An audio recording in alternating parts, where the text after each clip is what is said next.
Soy Bravo y esto es Franco y Bravo. Les doy la más cordial bienvenida a Franco y Bravo a través de ATV+. Estamos los sábados y domingos de 8 a 9 de la noche. Soy Oscar Eduardo Bravo y estoy muy complacido de poder llegar a vuestros hogares trayéndoles una alternativa de información diferente. Anuncio para el día de hoy: va a estar en la segunda parte de nuestro programa el precandidato a la presidencia de la República por Acción Popular, Víctor Andrés García Belaúnde. Pero antes converso con otro Víctor, que es Juan Víctor Núñez del Prado, antropólogo, un afamado catedrático, un estudioso de la religiosidad inca y que tiene unos planteamientos interesantes sobre la coyuntura política actual. ¿Cómo estás, Juan Víctor? Qué gusto saludarte.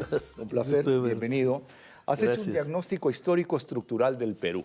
Sí. Y para presentar a Juan Víctor Núñez del Prado, tenemos que hablar primeramente que su padre, hace 70 años, da a conocer al mundo que los incas no han muerto.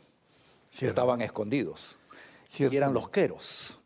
Y de ahí se desarrolló la religiosidad andina, los pacos, los altomisayos, lado derecho, lado centro, lado izquierdo, de la religiosidad que no se conoce mucho, pero que ha significado un descubrimiento antropológico sin precedentes en lo que significa nuestra realidad social, que dio un nuevo giro, no solamente social, sino político al entendimiento de nuestra sociedad. ¿Así es así? Así es, porque hasta el 55 se creía que los incas habían desaparecido. John Roe probó que habían subsistido hasta el siglo XVIII, en Movimiento Nacional Inca del siglo XVIII, y la expedición de Quero probó que los incas eran parte de nuestra sociología contemporánea. Ese trabajo fue esa expedición de Cusco fue la que descubrió la primera versión del mito de Incari, y la descubrieron mi padre y Morote juntos, Efraín Morote. Efraín Morote Vez. Y un pequeño artículo que se hizo a propósito de eso y se presentó en la universidad del año 57, realmente abre lo que después van a ser los grandes temas de la antropología peruana, a saber, el sistema de parentesco andino, de filiación bilateral paralela, los maestros espirituales como un camino de poder, el control vertical de la ecología, el mesianismo andino. O sea, esos van a ser grandes temas que fueron abiertos por ese artículo presentado el año 57. Ahora, tú tienes un interesante ensayo que es el Diagnóstico Histórico Estructural del Perú. Es una introducción a la ciencia política andina. ¿Es distinto el andino del costeño, del selvático? ¿Somos naciones diferentes? Somos andinos. Somos la civilización andina. Es decir, desde Caral tenemos componentes de costa, sierra y selva. La unificación costa, sierra y selva la hace Tiahuanaco, con 3 capitales, una en el C, etcétera, etcétera, etcétera. Después de eso viene el periodo imperial con los incas. Y John Roe dice una cosa fantástica. Está al final de un libro que se llama La cultura inca al tiempo de la llegada de los españoles. Su conclusión es: la modernidad en el Perú no empieza con la conquista española del siglo XVI ni con la independencia republicana. ¿No? La modernidad en el Perú empieza con el régimen de Pachacuti, Inca y Yupanqui en el siglo XV. John Roe, es el final del libro. Parece que nadie lee eso. Todo el mundo ha leído a Roe, pero esa parte no la lee. Qué interesante. El revolucionario, el que revolucionó la tierra, Pachacútec. ¿No es cierto? Pachacútec. Ahora, Juan Víctor, en este ensayo tú has rescatado 3 vertientes filosóficas, ideológicas también. La de Víctor Raúl Ayala Torre, la de el historiador Belaúnde, el abuelo de Vitocho justamente, ¿no? Y la de José Carlos Mariátegui. Sí. Estas son las 3 vertientes principales en las cuales nos movemos, digamos, políticamente. Eso es enteramente así. Y surgen las 3 como parte del grupo Resurgimiento del Cusco de los años 20. Estos 3 grandes, digamos, están comunicados entre sí. Y hay una cosa que casi nadie sabe. Estas tradiciones son las que configuran la Constitución del 79. porque hay un lado, que es el lado de Belaúnde, representado por el Partido Social Cristiano. Hay otro bloque casi del 30% de la Izquierda Unida, Mariátegui, y todo el siguiente tercio es el APRA. Ese es el pensamiento de estos tres. No solamente se mueve a través de todo el siglo XX, sino desemboca en la constituyente del 79 y configura esa constituyente con las tres vertientes presentes. Claro, justamente de la resultante de este estudio tuyo es que se da esta interesante revelación, que es que el Perú se vuelve democrático solamente a partir del 18 de mayo de 1980. Exacto. Cuando se da la elección de Belaúnde, porque por primera vez se da el voto democrático a todos los peruanos. Así es. Incluido el analfabeto, que antes estaba impedido. Ya. Eso era un apartheid cultural. Y el que dice esa inclusión no soy yo, sino es José Matos, en un libro que se llama Perú Hoy, escrito en 1970, y dice que cerca de las terceras partes de los ciudadanos hábiles del Perú están excluidos de la participación política. Perú Hoy se publica antes de la revolución de Velasco, y después hay otro texto de Matos Mar que te da un post-revolución que es crisis del Estado y desborde popular. En ambos casos es Matos, claro. Pero si alguien quiere darse el trabajo de saber realmente qué pasó en la revolución de Velasco, tienes lo que se llama un ex ante, un estado de la cuestión, y un ex post. O sea, ahora, tal vez si fruto del golpe de Estado, la revolución de Velasco y el gobierno de Velasco, uno de sus consecuencias es que un comunero llega a presidente de la República. Pueden decir lo que fuese, pero Pedro Castillo, fuera de ser un maestro rural, era un comunero, un hombre de comunidad campesina. Bueno, en este momento estamos viviendo el cierre de un proceso que se inicia en 1950 con el gobierno de Godría. ¿Qué pasa? Se ha dado la revolución boliviana y el ejército empieza a pensar en términos sociopolíticos. José Mercedes Marín crea el CAEM. Claro. Al mismo tiempo, Godría le da el voto a los analfabetos. El CAEM crea el Plan Inca. El Plan Inca se ejecuta en la Revolución de Velasco. Claro. Y eso se cierra ahora, porque tienes, por un lado, un presidente que es miembro de una comunidad campesina. En el Perú eso significa como la elección de Obama en los Estados Unidos. Claro. Un miembro de la apartheid que llega al tope democrático. Claro. Es democráticamente elegido. Hemos elegido Castillo democráticamente.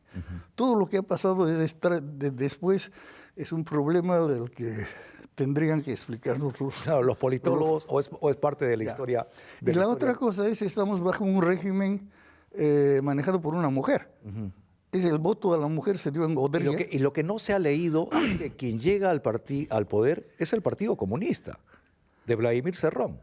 Bueno, es el partido castrista de Vladimir claro, porque Cerrón. Es de origen cubano, donde ha estudiado, ¿cierto? Donde se hizo médico. Y ese partido se define marxista, leninista, maoísta, mariateguista. ¿Sí? O sea, se invoca, y eso es público, es el programa del partido. Ahora, Juan Víctor, esto es parte de la historia contemporánea. Sí. Si nos vamos al presente y a lo que va a pasar el próximo año en el proceso electoral, se está viendo que, por ejemplo, las izquierdas han aprendido la lección y se están uniendo. Así no haya alianzas formales, en la práctica lo están haciendo. Sí. Y está surgiendo un comunero nuevamente, como es Vicente Alanoca, sí. ¿Okay? Que es un hombre cultileído, preparado, doctor en historia. No es Pedro Castillo, también es un comunero, es de una comunidad campesina. Y las izquierdas se han aglutinado. Las derechas son las que se están rompiendo, no están unidas. No sería nada raro que haya una segunda vuelta electoral en donde las izquierdas puedan tener un efecto preponderante. Es posible, es posible. Bueno, cuando una barrera étnica propia de un apartheid se ha roto, bueno, eso está roto definitivamente. O sea, hoy día, en la democracia del Perú, cualquier miembro de comunidad campesina puede llegar a ser presidente. Eso ya está dado. Ujú. Ahora, en estos estudios que has podido desarrollar, este diagnóstico histórico, ¿estamos preparados los peruanos como para poder asumir, digamos, un gobierno antisistema? Bueno, decir que la izquierda es un gobierno antisistema es la mitad de la verdad, porque desde el año 90, Foro de Sao Paulo y Consenso de Washington, el sistema panamericano son liberalismo versus socialismo. O sea, es un sistema grande que se está jugando ahorita. Claro, están jugando con el sistema, O digamos. sea, son dos alternativas de un sistema. Son parte Son parte del sistema ya. De un sistema político que trasciende derecha e izquierda. Ok. Ahora, se está volviendo a la bicameralidad, a diputados y senadores. Ya. Entonces, ahí se va a ver el verdadero manejo, el verdadero poder va a estar en el Senado de la República. Hay una cosa que está ahí, es decir, una transformación social se produce por lo que se llama una estructura coaxal. ¿Qué quiere decir eso? Hay un eje de articulación. Y el eje de articulación que prevalecía en el Perú es un eje de articulación oligárquico. Elegíamos presidente de la República, a dedo se nombraban prefectos, a dedo subprefectos, a dedo gobernadores, etc. ¿Sí? Ese es un eje de articulación descendente. Sí. Pero ha sucedido una cosa. En el primer gobierno de Belaúnde se dan elecciones en distritos y provincias. Sí. ¿Sí?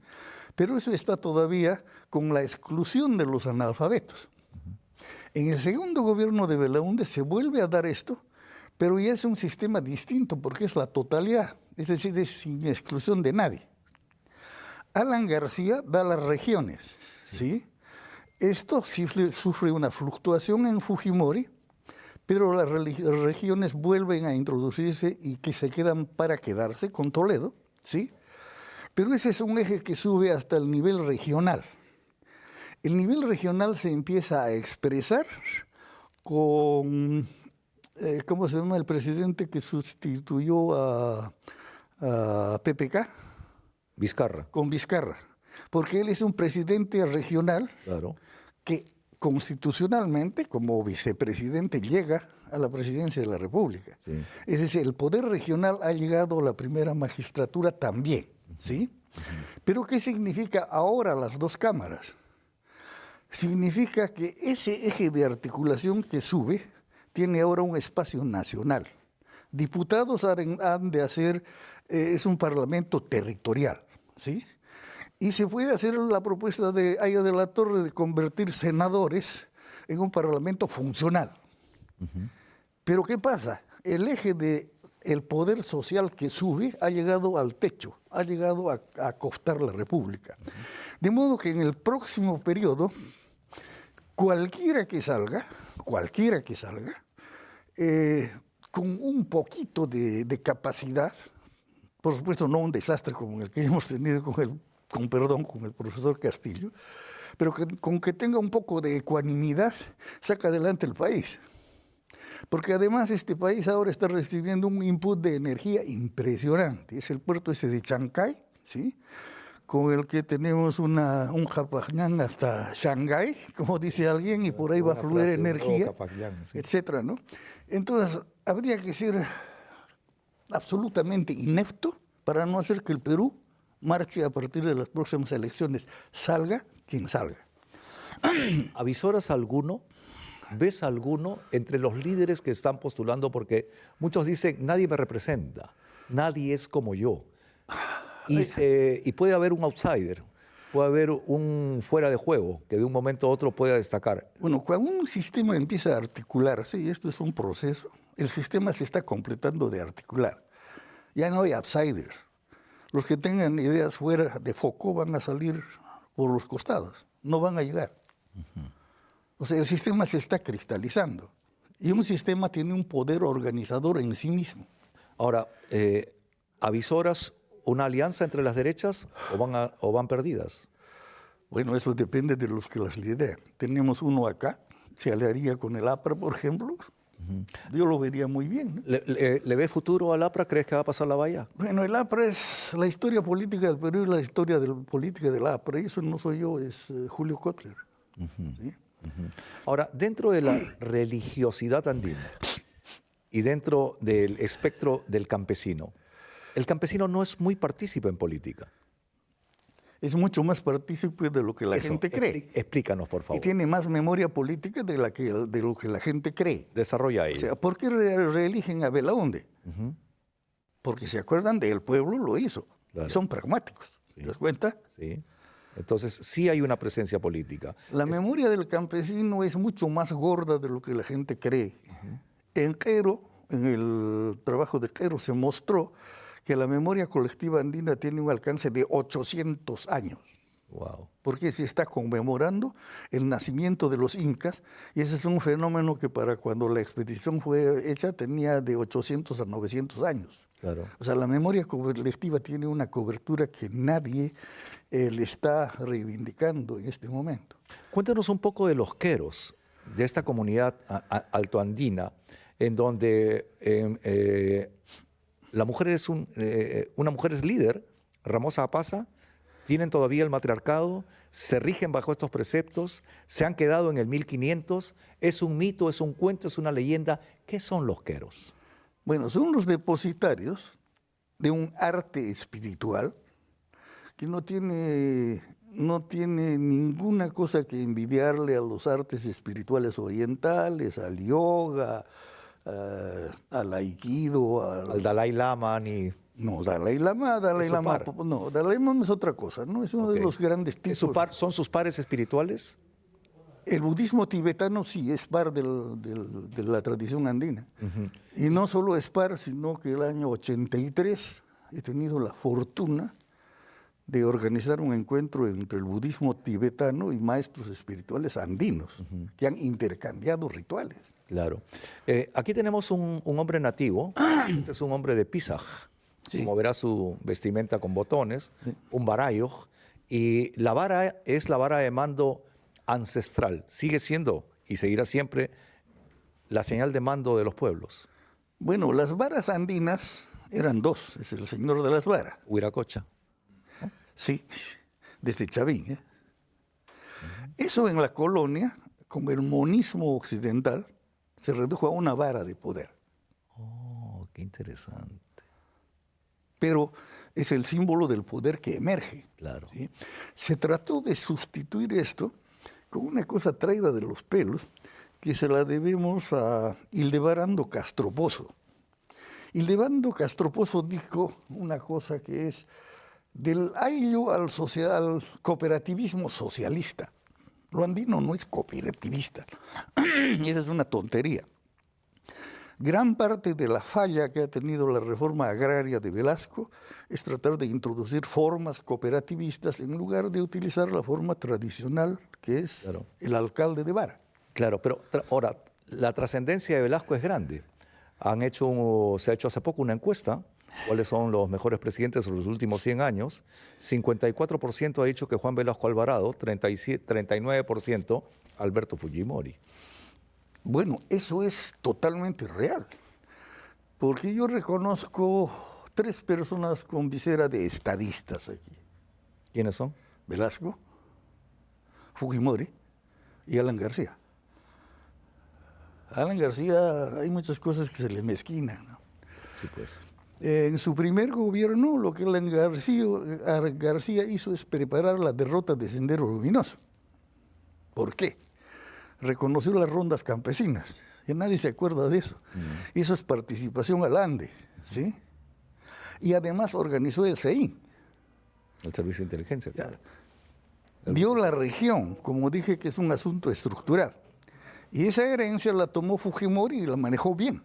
Claro. ¿Sí? Todo un personaje. Bueno, lo conociste a Fujimori. Personalmente sí. Hablaste con él. He hablado con él. Y fue yo fui partícipe de esa conversación. Tú fuiste partícipe. Y pude oír lo que conversaban ustedes y había muchas coincidencias en estos temas filosóficos y andinos. Pues, mira, no solo Víctor, he tenido el honor de tener amigos presidentes, ¿no? Claro, con Toledo también estuviste. He estado una vez con Toledo, pero quien ha sido mi amigo personal es Alan García Pérez. Claro, desde que era diputado hasta que se murió.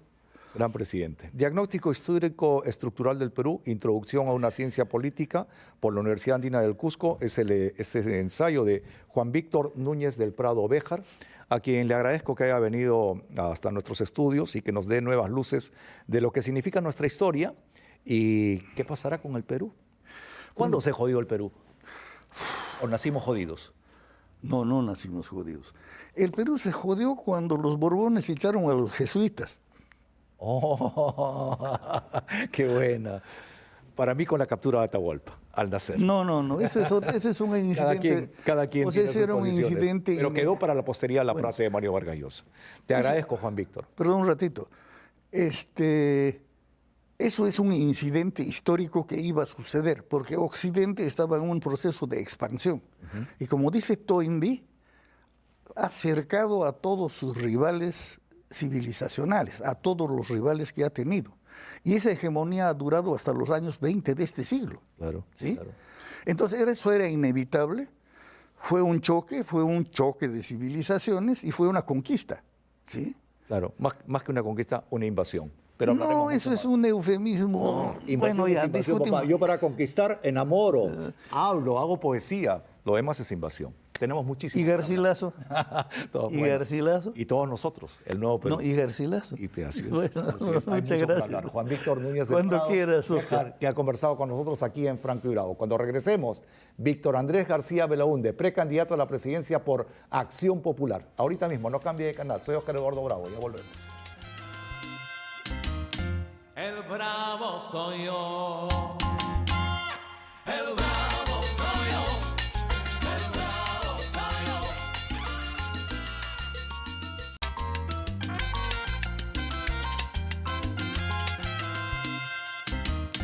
El bravo. Después de hablar con Juan Víctor Núñez del Prado, converso con otro Víctor, Víctor Andrés García Belaúnde. Vitocho, ¿cómo estás? Qué gusto saludarte. Un placer. Para mí el gusto.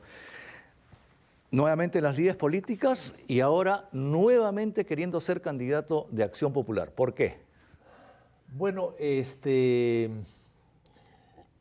año 2000 que fui candidato a la presidencia contra la red de Fujimori, me llamaron de fuera, estaba en el extranjero, me llamó el presidente Belaúnde y me llamó Paniagua, que fue mi vicepresidente, Arias Estela, Sandro Mariatti, Gastón Acurio, todos me llamaron y me hicieron que regrese al Perú para asumir la candidatura presidencial, que era una candidatura de gran sacrificio y de esfuerzo contra la red de Fujimori. Todo el Estado estaba a favor de ellos y en contra de los candidatos. Ahora, también dentro del partido, ya no están esas viejas glorias del partido presentes, pero también ahora hay un movimiento importante de jóvenes en el partido que me están buscando para que yo sea candidato. Yo lo he dicho que con mucho gusto estoy a disposición del partido.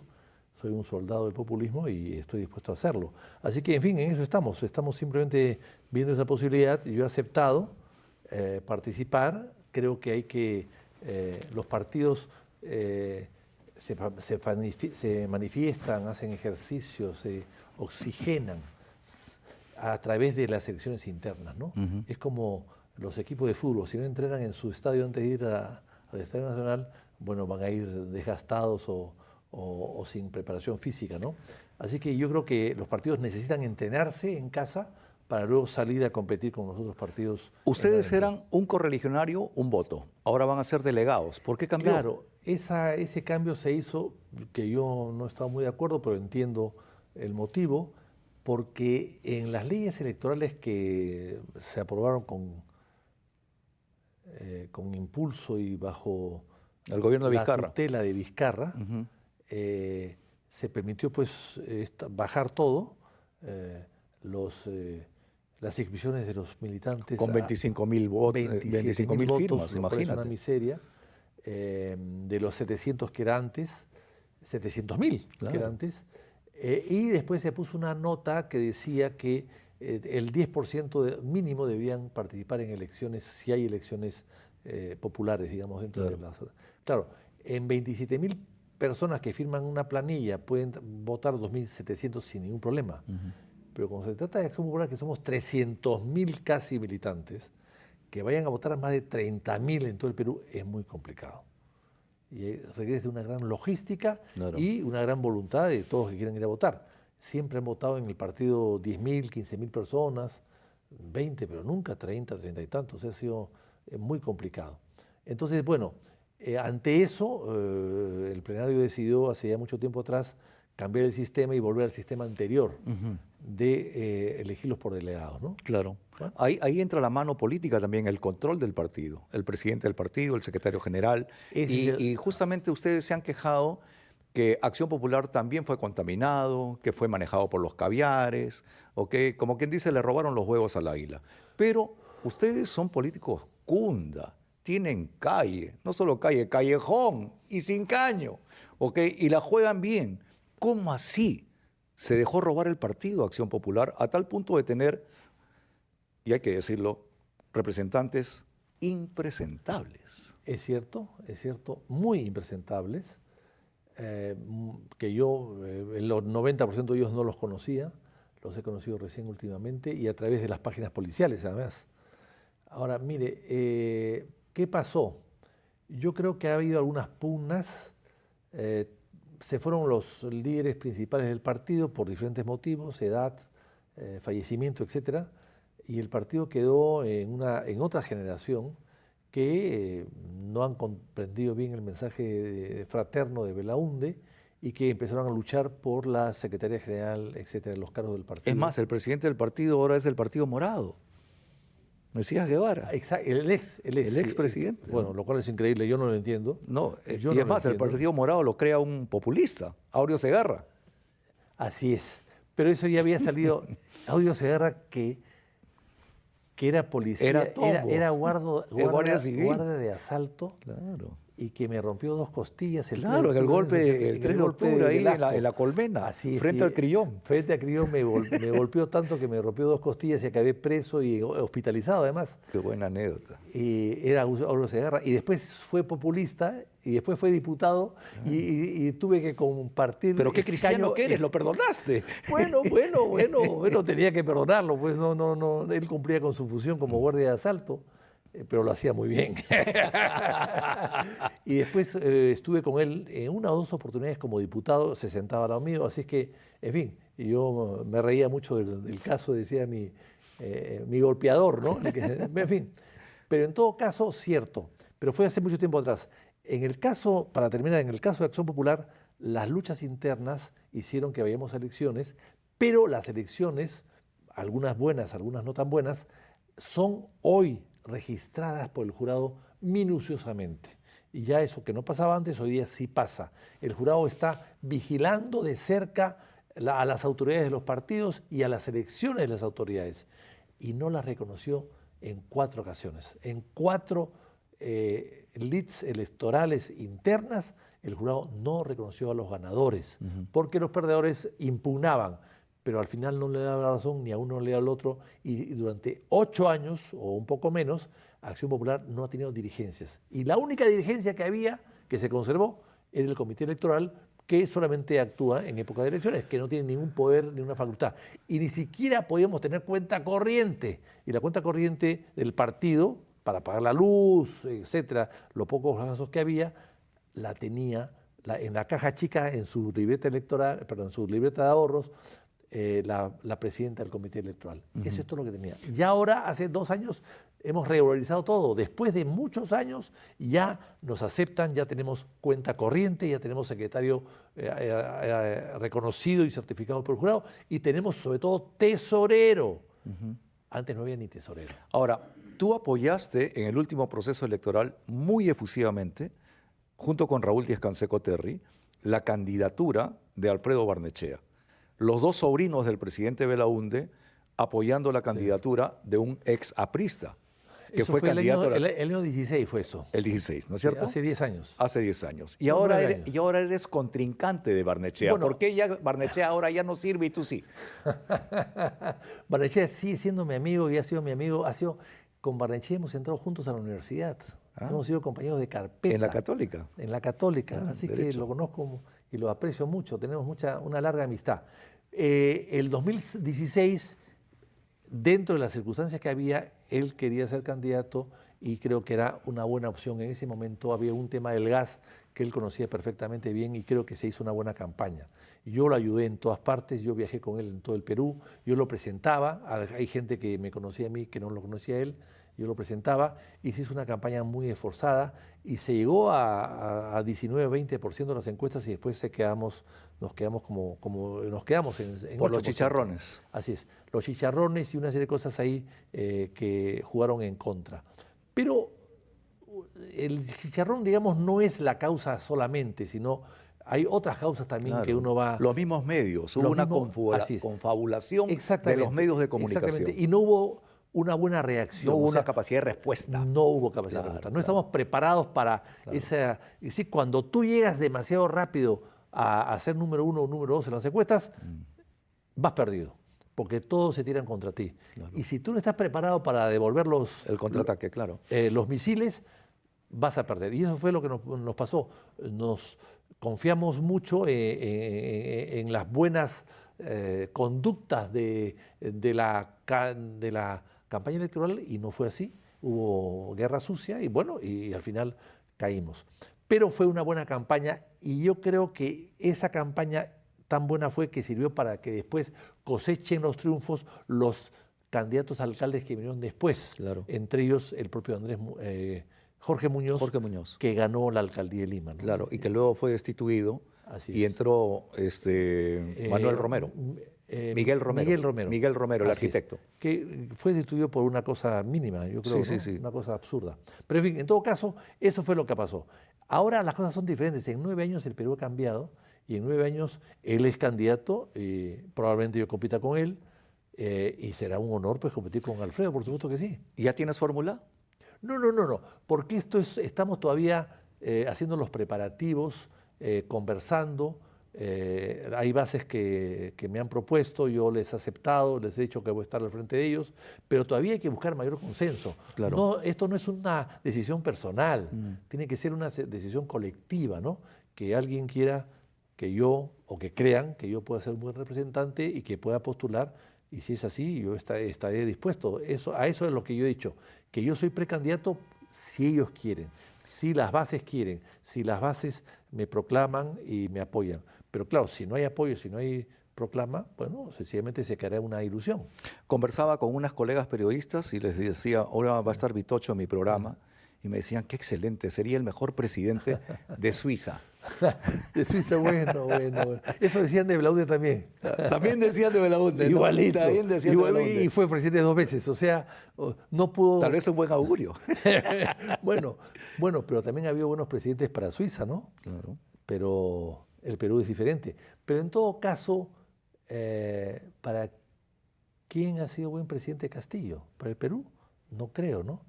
Quizás para Zimbabue, ¿no? Claro, Uganda. Uganda, con Idi ¿no? Amin Dada. Así quizás para Claro. Tanganica, ¿no? Claro, sé, no, el señor no estaba preparado y nosotros no estábamos preparados para él. Yo ¿no? creo que cada momento tiene sus características y sus líderes, ¿no? Víctor Andrés, ¿por qué los peruanos tendrían que confiar en ti? ¿Por qué te tendríamos que dar el voto? ¿Por qué tendrías que ser tú nuestro presidente? Bueno, yo creo que porque primero soy peruano. Ese suspiro. Primero soy peruano de corazón. Segundo, soy de Acción Popular. Tercero, conozco bien el Perú, su historia y su geografía. Y porque tengo experiencia para poder manejar las cosas del gobierno. He sido 5 años secretario de Consejo de Ministros. Ha estado, no bajo mi tutela, evidentemente, pero está muy cerca de todos los ministerios durante más de 5 años. Es un gobierno constructor, muy constructor. Y después porque yo creo que hay que rescatar la moral pública que está tan alicaída en el Perú, ¿no? Uh-huh. Y finalmente, porque si mi partido me elige es porque ve en mí cualidades que los puedo representar a todos ellos, ¿no? ¿Se ha identificado Acción Popular con la derecha?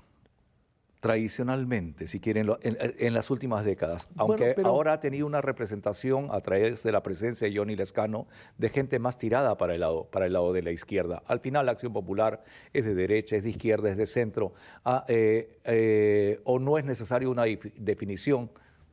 Belaúnde nunca quiso definirse en una época que se definían más las cosas que ahora. Ahora hay mucha confusión y hay mucho radicalismo en los sectores de la derecha y la izquierda, ¿no? Hay extrema derecha, izquierda, y en el centro ha crecido el centro, ¿no es cierto? Y además la izquierda no es tan comunista como lo era hace 40 o 50 años, no es tan estatista como hace 50 años. La izquierda ahora piensa más en respetar la propiedad privada, un país con competencias, etc. Eso ha variado mucho. Pero en época de las grandes discusiones ideológicas de los partidos que hoy día han entrado a un segundo plano, Belaúnde decía que no estaba ni con Washington ni con Moscú. Y el APRA que decía, solo el APRA salvará al Perú. Pero así es, una soberbia tremenda, pues. Y casi la hunde en el primer gobierno de García. Pero en todo caso, y Belaúnde decía, solo adelante. Y inclusive Townsend Escurra decía, un distinguido aprista, Claro. decía que el Perú, que Acción Popular era un partido, una federación de Son de independientes. independientes, sí. Bueno, ahora todos son federaciones de independientes. De los partidos que hay inscritos, parecería que todos son de independientes y inclusive de personas naturales e individuales. Claro que sí, claro que sí. E individuales. Entonces, yo creo que lo que se trata es de aplicar lo que se hizo de Belaúnde. Yo no creo que Belaúnde haya sido un presidente de derecha, ni un partido de derecha, un hombre que entre muchas cosas, no voy acá a dedicarme a alabar su obra, por supuesto, porque no es el programa, pero sí un solo ejemplo.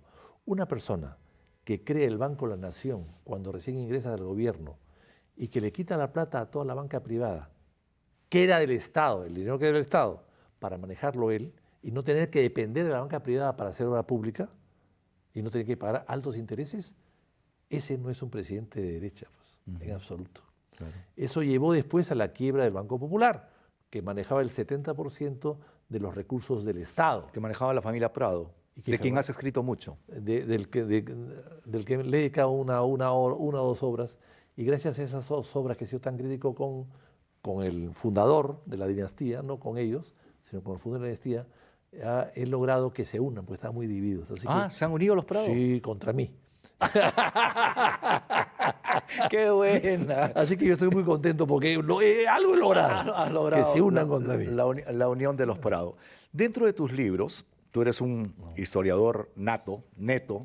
La educación que te dio tu padre, tuve el honor de entrevistarlo varias veces, don Domingo García Rada, que fue nuestro presidente del Jurado Nacional de Elecciones y que lamentablemente sufrió un atentado por parte de Sendero Luminoso que le malogró la vida. Sí.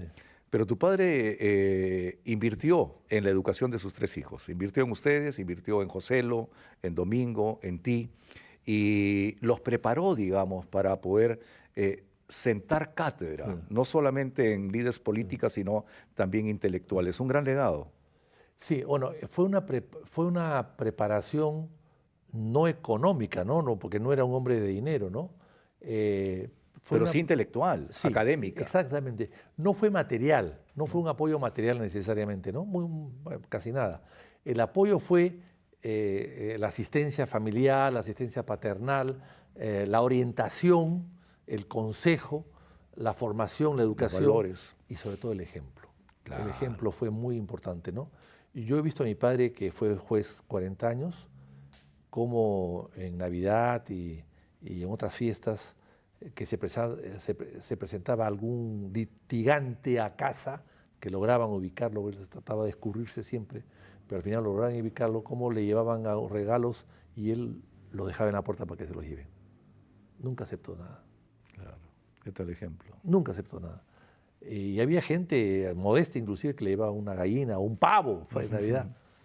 Lo dejaba en la puerta y ese es usted, señora. Entonces, ese ejemplo que hemos recibido en casa, evidentemente, nos ha influenciado bastante, ¿no? Domingo es un gran constitucionalista. Mis condolencias por la pérdida de Joselo. Muchas gracias. Nuestro... Pero a propósito de pérdida de José, yo quisiera decir algo que no lo he dicho. Por favor. Ahora que estamos con el tema de Colombia, Sí. que casi, no en pie de guerra, pero en pie de disputa, digamos, de una gran disputa. Yo he tenido 3 comunicaciones importantes a raíz de la muerte de Joselo, de 3 expresidentes colombianos que me llamaron largamente. Pastrana, Pastrana, Uribe. Uribe y Duque. Duque, claro. Amigos de José. Así es, los 3. Alabando su obra y su desempeño, ¿no? ¿Qué nivel de comunicación había en ese momento con ellos? Que si ellos estuviesen en el gobierno no pasaría lo que está pasando. No tendríamos un Petro que quiere usar Leticia o usar Santa Rosa para afianzarse en el poder, ¿no? Se imponía tu hermano. Yo tengo una anécdota con él. En el encuentro de Fujimori con Rodrigo Borja, en Cartagena de Indias. Claro. Que él también era amigo de Rodrigo Borja.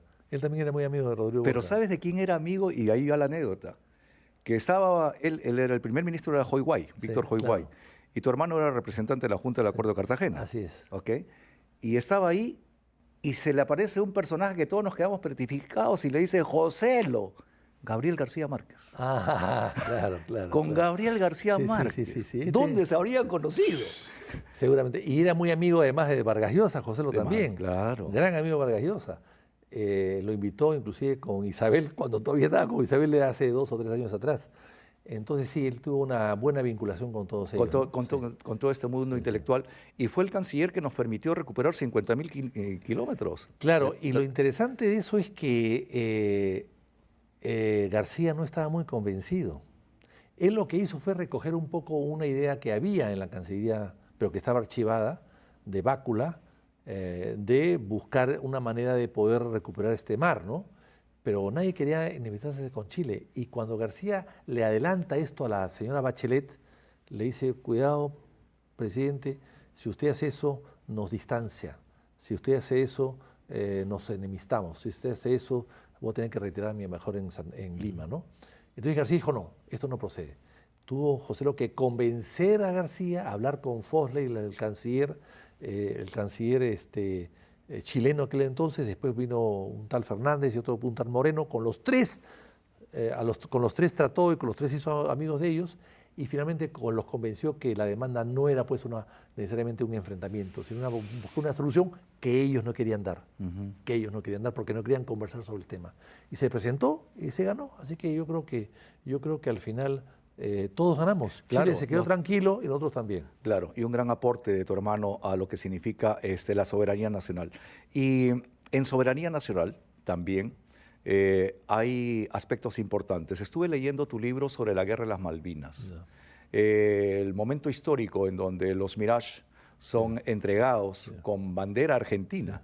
Así es. Y cruzan territorio boliviano Así a gran es. altura. Tienen que dar toda una vuelta. Así es, ¿no? Para evitar los radares chilenos. Los radares chilenos, ¿no? ¿Qué tal la experiencia ella? Y por eso nos aman Muy los argentinos. interesante. Nos adoran. Sí, muy interesante. Yo tuve la suerte de acompañar a Belaúnde cuando después de las Malvinas, el año 83 creo que fue, sí, fuimos a la toma de mando de Alfonsín. Alfonsín, sí. Del presidente Alfonsín. Y fuimos con Belaúnde, yo lo acompañé, y Belaúnde llevó a unos senadores y diputados de diferentes bancadas.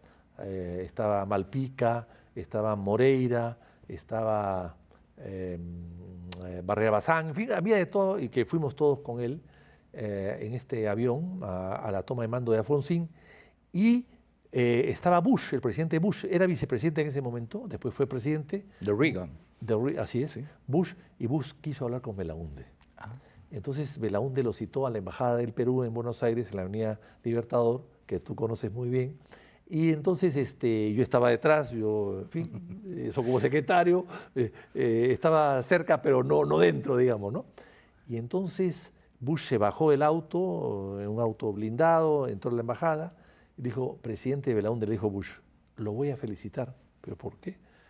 Porque a usted lo aplauden cuando recorre las calles de Buenos Aires. Sí. A mí me hacen así. Gringos go home. A mí me hacen así. Claro, pues claro. Eso se me grabó. En la entrada se lo dijo. Claro. Hay una anécdota también buenísima. George Bush, padre también, llega a un encuentro con Alan García y le dice, lo ve y le dice, yo no sabía que usted era tan grande. Y Alan le dice, yo no sabía que usted era tan alto. La semántica, Sí, los García, presidentes. Y García. bueno, hay un tema que es importante que tal vez la historia lo ignora o no lo resalta, que es el hecho que el ministro de Defensa de Belaúnde era nacido en Argentina, Claro. el Gaucho Cisneros, claro, y era de la promoción de Videla y de estos militares. Sí. No sé si la misma promoción, pero en todo caso se conocían. Porque él Sí. estudió allá. Pero claro, pero Cisneros se entusiasmó tanto con el tema que dijo, yo voy con tropas allá. Y Belón dijo, oiga, no. Tranquilo, Gaucho. No, esto no es así. Esto no es así. Tuvo que pararlo un poco a Cisneros, que se entusiasmó demasiado con el tema. Pero el que negoció todo fue Belaúnde. Llamó a Galtieri. A Galtieri, habló con él, llamó a Reagan, a través de la Embajada del Perú en Washington, que estaba Fernando Ochoa López Saldaña. O sea, la cantidad de embajadores buenos que había ¿Qué tal en su embajador? momento. Él fue primer ministro. Claro, Ochoa López Saldaña estaba en Washington. Washington. Hoyos Osores estaba en Buenos Aires. Que fue ministro, el primer ministro también. Otro también, Hoyos Osores, un gran intelectual. Y en Londres estaba Aramburu Menchaca, Andrés. Andrés. Entonces había pues un nivel, Claro, y una Arias élite. Estela de canciller en Lima. O sea, había un gran nivel Claro, en ¿qué el tal, Perú en ese momento de los dirigentes altos, funcionarios altos. Entonces, Belaúnde hizo la gestión con Reagan, le aceptó, hizo con Galtieri, le aceptó y empezó a negociar y tuvo a la mano la fórmula de paz. Si no fue porque Galtieri se demoró. Y Belaúnde, yo estaba detrás de las cortinas, como dicen ellos, pero estaba cerca, pero dijo, oiga, presidente, esto hay que aceptarlo ya, porque yo he notado que los Estados Unidos se han visto forzados a convencer al gobierno de Gran Bretaña a que acepte esta fórmula de paz. Pero no están muy convencidos. O sea, si no decimos sí ahora, Ahorita. después puede ser muy tarde. Y fue fatal porque ahí así es. hundieron el Belgrano. Y Galtieri le dijo, pero oiga, presidente, Argentina ha esperado 150 años, puede esperar un poco más. Yo tengo también mi Senado. ¿Cómo? ¿Su Senado? ¿Qué Senado? No le dijo, pero usted es un gobierno militar. Tengo mi Senado, o sea, su cúpula militar. Claro, la cúpula. Yo le contesto mañana. Bueno, mañana no puedo contestarle porque en esas 12 horas siguientes se procuró la Thatcher de hundir el Belgrano y ahí acabó todo. Ahí acabó la guerra. Con un Ahí solo- acabó la fórmula de paz. Claro. Hoy día, las Malvinas con esa fórmula de paz serían argentinas. Hoy. Claro. ¿Por qué? Porque se decía que todos dejaban las Malvinas, Inglaterra dejaba las Malvinas y entraba una fuerza de paz de 4 países por un año. Cascos azules. Así Tipo es. cascos azules. Tipo Carlos Dures, pero eran Sí, fuerza de paz. claro. De Canadá, de Alemania, por Gran Bretaña y por Argentina, Perú y Brasil. Esas 4 fuerzas militares en las islas, estoy seguro que hasta ahora estarían ahí. Claro, claro, mira, cosas de la historia que se nos pasan. Pero en la historia contemporánea y en este próximo proceso electoral vas a tener que convencer primero a tus correligionarios y segundo al país. ¿Qué grandes transformaciones, qué cambios? O sea, Víctor Andrés García Belaúnde, en el supuesto que fuese elegido presidente el 28 de julio del próximo año, ¿qué es lo primero que haría? Fernando Belaúnde devolvió los medios de comunicación a sus legítimos propietarios. Víctor Andrés, ¿qué haría? Volver a la confianza pública, ¿no? ¿Cómo así? ¿Cómo se logra ello? Yo creo que, bueno, el tema, en el Perú hay 4 o 5 obras que hay que hacer, o gestiones, o decisiones que hay que tomar muy rápido, ¿no? En primero, la madre de todos los males en el Perú es la corrupción. Con corrupción no puede haber seguridad completa. Con corrupción no puede haber buena salud. Con corrupción no puede haber buenas viviendas. Con corrupción no puede haber buena educación. La corrupción está metida en todas partes. Entonces, lo primero que hay que hacer es una fórmula para atacar directamente la corrupción. Y yo creo que eso es fundamental.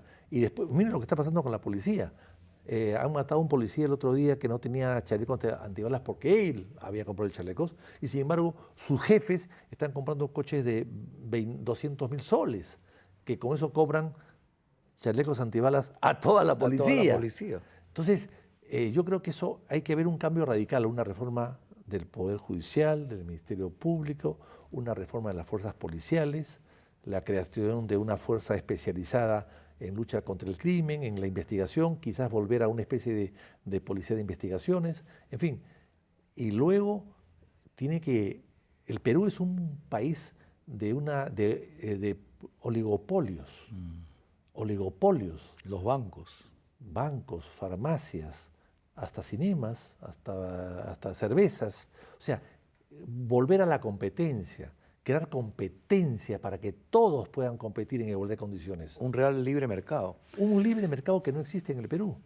Trump lo está haciendo en Estados Unidos. Trump acaba de dar una norma para que las farmacias, las compañías Bajen farmacéuticas 60%. bajen el valor de las medicinas, Claro. porque en Estados Unidos es 10% más cara las medicinas que en Europa. Y ya le han dicho que no.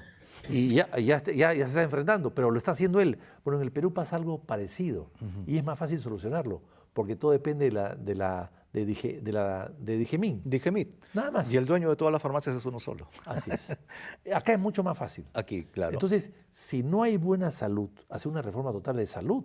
El salud tiene 65.000 trabajadores. Cuando celebran un aniversario, tiene que ir al estadio de la U, porque en el Estadio Nacional no entran. No entran. O sea, tiene que revisarse todas las normas y las reglas que crean multas, requisitos. Es casi imposible hacer un trámite en el Perú. La burocracia es inmensamente grande y los requisitos para cualquier cosa son parte de un sistema para fomentar la corrupción. Ya Milei ha hecho cambios estructurales, por ejemplo, en la Argentina. Ha cambiado totalmente. Una de estas fórmulas es achicar el Estado. Y ahora con las nuevas tecnologías, gobierno electrónico. Mucho Exactamente. trabajador público cuando desde el celular, si puedes pagar tus cuotas en los bancos, bueno, pero- también puedes hacer la burocracia sin pero- necesidad de papel, sello, Pero, secto, perdón, cola y coima. tú vas a la SUNAT a pagar un impuesto, te dice, tráigame usted su RUC. Oye, pero usted puede entrar en la pantalla, no, tráigame usted su RUC. Claro, ¿Qué su es RUC, su clave sol, cuando lo tienen todo ahí. esto? Todo lo tienen ahí. Claro. Y encima el maltrato del empleado público. Bueno, Muy maltrato. Y además, y las 16 días de vacaciones. Claro. Es decir, ¿por qué no juntamos, como es en Colombia, están celebrando en Colombia el Día Nacional junto con el Día de las Fuerzas Armadas, uno solo, el mismo día, el Día del Ejército, el Día de las Fuerzas que han sacado ese país adelante? Bueno, acá no, acá celebramos Día de cada una de las personas y cualquier día nos ponen Día también del sereno. Porque estamos loco, todos. claro, no, Falta el día de la No, policía. el día, o sea, el día del ceviche, día del pollo, día de la papa. pero pueden haber los días que quieran, pero no pues días festivos, que es lo peor. Claro. Entonces, no, yo creo que el Perú hay que manejarlo bien, hay que manejarlo con una buena y transparente administración y responsabilidad y con gente adecuada en cada cargo. Y eso es muy sencillo. El Perú está creciendo hoy día sin gobierno. ¿Por qué no puede crecer el doble con gobierno, con un buen gobierno? Claro. Hoy día crece 3% sin gobierno. Puede crecer 5% con gobierno, ¿cuál es el problema? Claro, claro. Pues esperemos que este proceso electoral permita elegir al mejor, cosa que va a ser bien difícil porque Mire, estamos trayendo el tema de los trenes y no se pone de acuerdo la municipalidad con el gobierno para poner en operación unos trenes que han sido donados. Aunque hayan costado algo, yo creo que han sido donados, pero aunque haya costado algo, poquito, evidentemente, es una necesidad. El Perú tenía, hasta los años 70, 7.000 kilómetros de líneas férreas. 7.000. Hoy día, ¿cuántos hay? 1.900. Claro, claro. 1.900. Claro, como hemos perdido. Claro, los mismos operadores de los trenes han bajado las frecuencias. El mismo Porqui, el tren Arequipa-Puno-Cusco, que antes funcionaba Claro. y que está en la concesión. Claro, pero perdón, el tren de pasajeros del Central no funciona. Antes Y- nos íbamos a Chosica en tren. Así es. San Mateo era el paradero. Y si funciona, es una vez al mes, un día al mes. Sí. El ferrocarril central pone un vagón, un día al mes. ¿Cuánto vale? 400 soles el pasaje. Wow. 400 soles el pasaje, porque es turista. Caray, más que un pasaje Entonces, aéreo. ese país no le podemos dejar a nuestros hijos. Vitocho, te deseo suerte, éxitos. Te conocí en La Habana, el año 85. Que con buenos amigos, además, Con ¿no? Con Osterri, Eduardo Rego. Eduardo Rego. Osterling, Felipe Cebrejos, ¿no? Tú terminabas de ser secretario de la presidencia y fuiste nuestro guía en Cuba. Es que había estado antes pues con Fidel Castro. Ya lo conocías. Estuve 3 horas con Fidel Castro. Wow, qué tal la experiencia. Muy interesante. Hombre, muy interesante. Sí, tuve la suerte de entrevistarlo también. Víctor Andrés, Tanto gusto. que Dios te bendiga. Gracias. Ojalá ganes.